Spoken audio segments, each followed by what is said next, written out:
doing this backwards. I'm showing you the end result here. The next clip will be me spraying this, but I want to show you the end results of them because the next clip they'll be all taped up. This one will be taped up. I'm going to show how I get clean edges and paint the gills. This is just the next step. The first step of painting the gills is where I'm at now. This one you can just kind of see. It's hard to see in the glare of the clear coat, but this is primarily going to be silver with shades of color because it's a deep diver. You want as much light reflection as possible, but you can kind of see the pink. All I did was just the very edge of this gill plate. That's all I did in the pink with this one, but you can kind of see it. You'd see it more in the next step because the next step is going to be the upper part of the gill, and it'll be a darker color, so it'll really stand out then. But you can see it, and everything's done on both sides. Maybe you can see that side better, I don't know. And I did that with a stencil that I made myself. It even says right on it, deep stub. It's a deep water stubby. You're going to see in the next clip how I actually do it, but it sits right there, and you'll see how that go along here. And this one here was actually taped off with mini tape. This is actually masking tape, but it's only 1/8 of an inch wide. You can buy this. I bought this on Amazon. I don't know, like 10-20 rolls of it. Pretty cheap, really cheap, less than $10.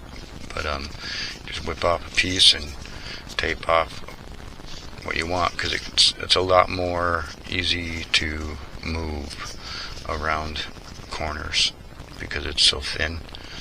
You can get around, like this one here. I went around this whole gill plate with one piece because it'll curve right around it really easy, and you'll see that. I actually did it in 2 pieces, but you could do it. I went around and then I came around this way and ran around just so I made sure I got this corner perfect. But you could go around this whole thing with just this tape. It's that easy to maneuver. And the other one that I used more so is this 1/16 thick. This is vinyl. This is actually pinstriping that you can put on cars. Yeah, I got a couple rolls of this laying around. Here's the other one. I use this primarily for going around the gill plates because this is very flexible and it's vinyl. So when you tack it down, it keeps a nice straight edge. But I usually don't use it too much on fishing lures because it doesn't really need to be perfectly clean edge. So the little masking tape usually works really well.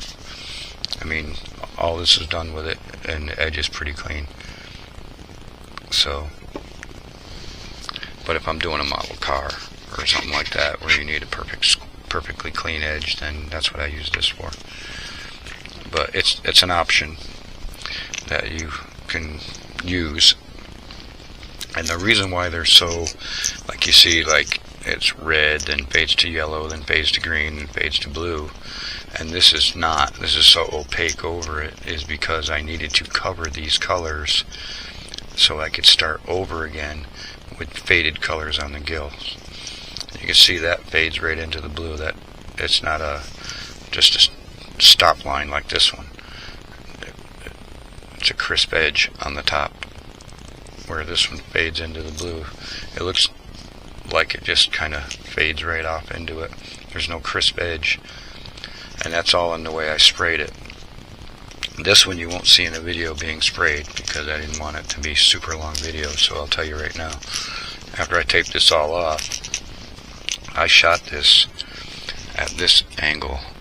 Let me just get it right in the camera.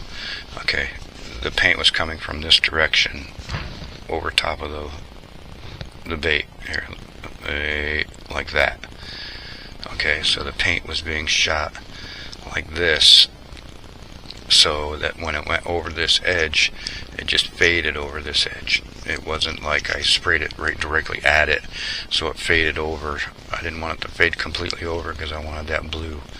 So the more you lean it this way, the overspray flows right across it, straight across. It doesn't land on anything as much. But I wanted it in the eye because that is actually going to be a contrasting color to the eye I'm going to put in there. But that's how I did that one. Whereas this one, I sprayed until it covered, because all these colors you see here continued all the way through this.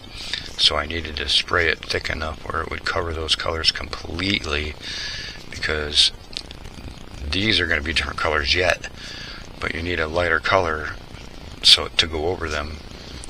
A, because it's easier for me to see it, but this will be a much darker color than what it is now, and it'll fade into that green. It'll probably be more like a darker blue or a purple that'll fade into that, just so it darkens up the whole head like a real fish. This will stay pretty much almost what it is, except it'll be a little bit more whiter in the edge, because this will be white.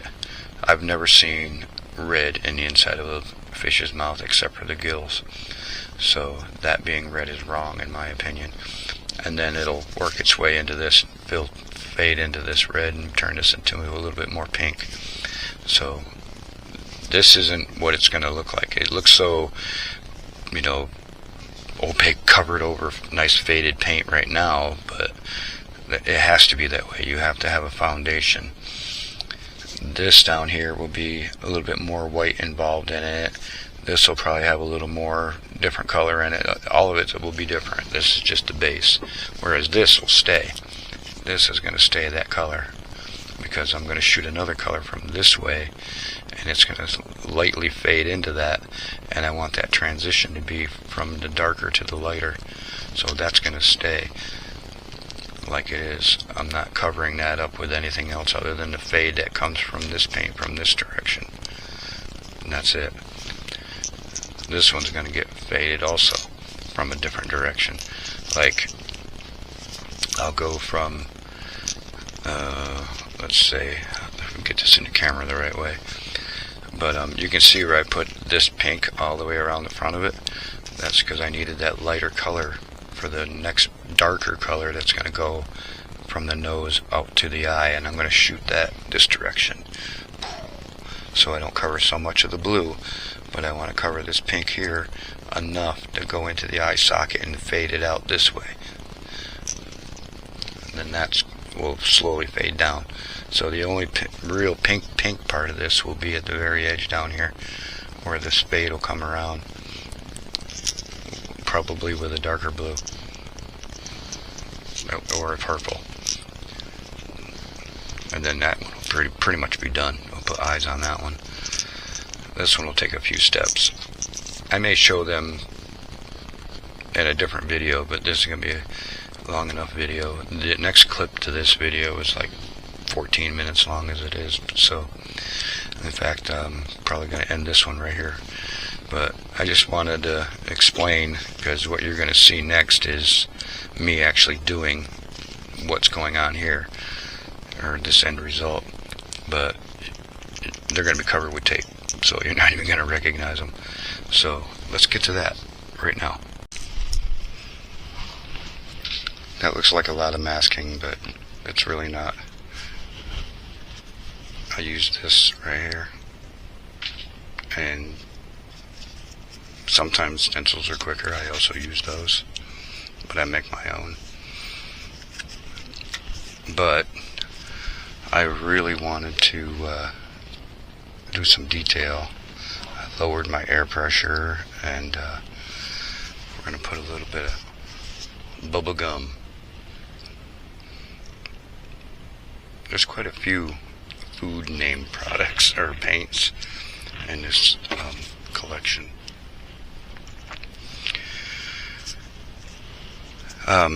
Yeah, basically I put all the tape on it so I could touch it. It's not freshly painted, but there is clear coat on it, and clear coat, even if it's been dry for days, even can put fingerprints in it. So I just lightly put tape around it. So, and now we're just going to go ahead and try to do some detailing here.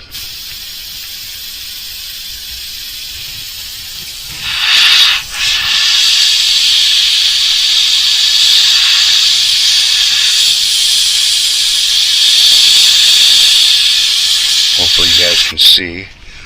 I got to get right down in there with the airbrush, so bear with me.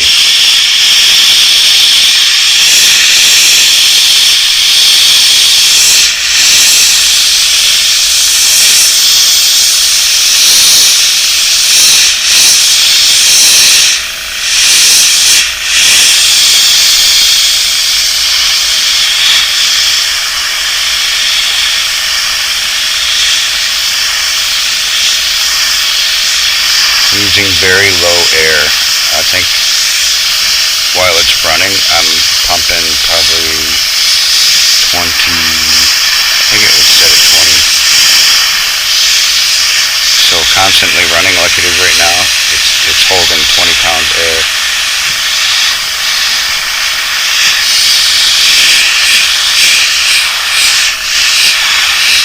But I'm barely, here you can, I'm putting that much paint out. And that's how slow I gotta move. But I'm also turning the air on and off. So I'm blow drying it as I'm going, so I can keep going. Because once you got a nice flow, you want to try to keep it going, always.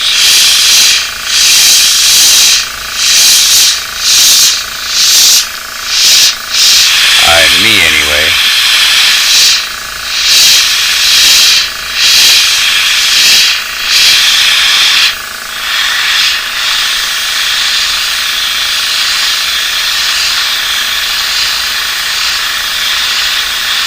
Airbrushing is awesome when it works good for you. Spend a lot of time messing around trying to clean it all the time, and you know, it kind of turns you off from wanting to use one sometimes. I remember those days in the beginning of actually learning, asking it all the questions in the world and asking the wrong people, getting on internet groups and dealing with cocky people who know everything. And I don't know everything. I never will know everything, and neither will the people who think they do. But to me, it's just a lot of fun. You know, it did take a little while to get to the point of knowing how to mix my paint, and now I just do it. It's just, I've been doing it for so long, I know how much water to put in or whatever additives, thinners I'm using. Sometimes I just use straight up 50-50 alcohol because I want it to flow off the needle. This paint right here, I mix in cups like this, and I mix it with distilled water. I always use water-based paint, water-based acrylic, but I mix it.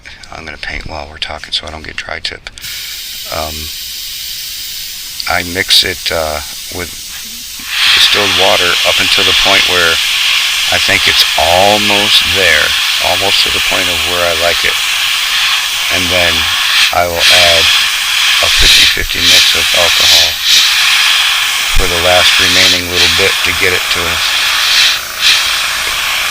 the consistency and the thickness and the sprayability that I'm looking for. And the alcohol, in my experience anyway, helps it flow better off the end of the brush. I get a really, I mean, look how nice and even that is. Now sure, I'm going very lightly, like you can barely even see it, you know, and it's such light coverage over and over and over again, it can't help but be perfect, but that's how it's supposed to be. I'm not painting right now, I'm drying. This will have a little bit of a luster to it. But I really, really like these paints. I'm liking them more and more. The more I use them, the more I like them. They're easy to mix, thin down. Takes very little to thin them down. It's not like you're trying to spray craft paint where you got a big old blob drops out and then you got to try to mix that. It's nothing like that at all. It's really good paint. I like it.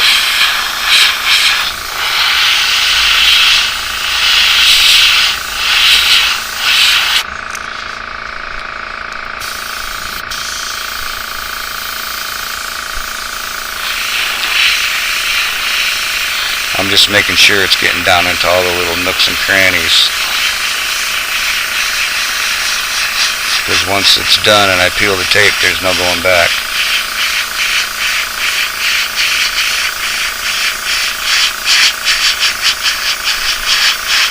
I haven't even done the other side yet.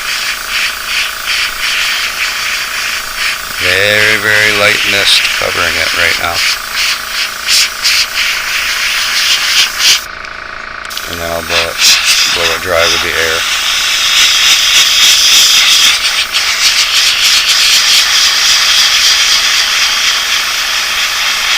I'm putting it on a little thick because there's red, there's green, because of what I painted before.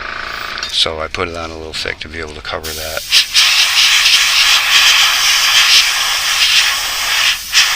Some of this is actually going to get painted over too.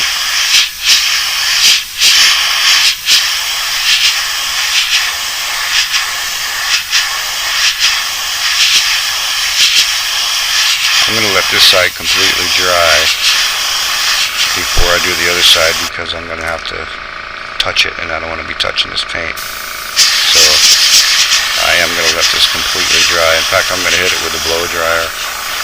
Let's see how much paint we got left. Look at that. There's a lot left and that side's already done. But I have other lures set up. I have that one. And I also have this one that I actually made a stencil for. Here, let's do that real quick. Let's see if we can. I think I got to take like that. And you take your stencil. Hopefully I'm getting this in the camera. Let me put my gun down first. Brush down for a second. Excuse the burping. It takes a minute to see. You can see I have deep stub. It's a deep diving stubby. I only have one set of these, so I'm gonna get rid of this. I think that's what's messing me up. So this is reversible. So I cut it for this side, and then you just take it and you flip it, and you flip it, and now it's ready for this side. But yeah, it takes a minute to cut it exactly the way you want it, and to be able to cut all around this one would have been, because of the length from here to the front of this, it would have been a really odd cut, where this one I can just set it right in nicely. We're going to try this right now so you can see. I really only want to try to shadow this, and you'll see what I mean in a second here. I got to get it just where I want it, just like that. Now what you're doing is you're not spraying the actual gill plate, you're spraying the paper, the business card, but back away like this. You get your color showing, and then you bring it, get it so it's not spraying water. There you go. And then just bring that line up and just do the edge.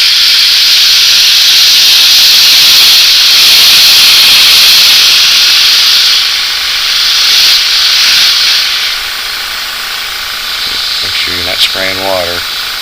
It's really thin paint because I'm using very low air pressure. It might have plugged up while we're sitting here talking. There we go.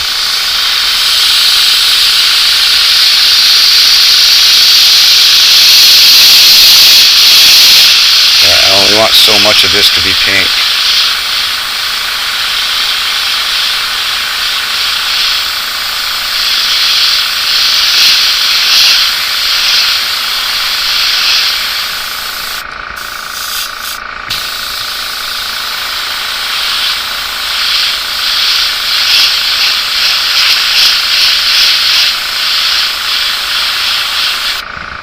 Okay, see how that looks. And be careful, because it's a little bit wet. Always be careful, because you'll smear. And look at that. Nice clean edge, and it's only pink where I want it to be pink. Pretty cool, huh? Can you even see that? It's hard to see, and I can't bring it to the camera because I don't have autofocus on. But yeah, I think you can see it. I'm looking at the monitor at the same time. I think you can see where I'm going with it. Once this whole thing's done, you'll be able to see it. But yeah, we're going to set this one aside now. And what did I do with that clip? Let that dry. And we're going to let this completely dry. I'm going to hit it with the blow dryer to make sure it's completely dry. But I just wanted to show you how I do that. And you can see that I didn't even use the whole stencil all the way up and around. That's not what I was looking for. But I needed these wings to protect, you know, the lure itself. If you can imagine, you know, I didn't want it to spray back in here or up over here on the top. So, and that's all that was. That's why I made it so far in. You get the idea. I don't want to touch it because it'll smear it. But yeah, you got to be careful.